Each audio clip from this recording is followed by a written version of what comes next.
water changes are happening right on the other side of that dam. This is a view that many people don't get to see when visiting the Hoover Dam, a view from below. The dam was built starting in 1931 and was completed in 1936. It was built to store, regulate, and reallocate the flow of the Colorado River. While water levels at Lake Mead continue to dwindle, the Colorado River remains stable. A certain amount of water has to be let out of this dam every day to ensure that downriver continues to get the water that it needs.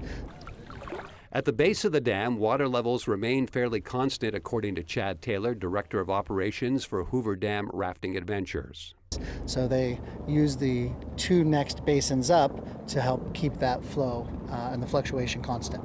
Here's how it works. Some 90% of the Colorado River water is created by rain and snowmelt in Colorado. Along with other rivers and tributaries, the Glen Canyon Dam, located some 300 miles away, stores, then releases the water that flows into Lake Mead. So along the Colorado River, the water levels fluctuate on average 3 to 5 feet through the year, but in early fall, the river drops several more feet. During October each year, we have a fish species here that needs to spawn, and they bring the river down about 15 feet. After that's done, the river flow returns in front of the dam. For tourists and locals who want to experience the rafting tour, they won't be dealing with a white water ride, but rather a smooth raft tour.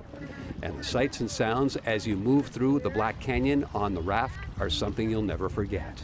And you get to see the wildlife, the flora, the fauna, the history, the archaeology, the rock formations. It's just serene.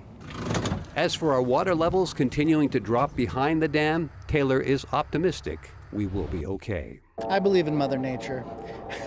I think we'll be okay. Obviously, there's always concern for water, and we always need to be extremely cautious, careful, and conserve as much as we can. Les Crittenden, Fox 5 News, local Las Vegas.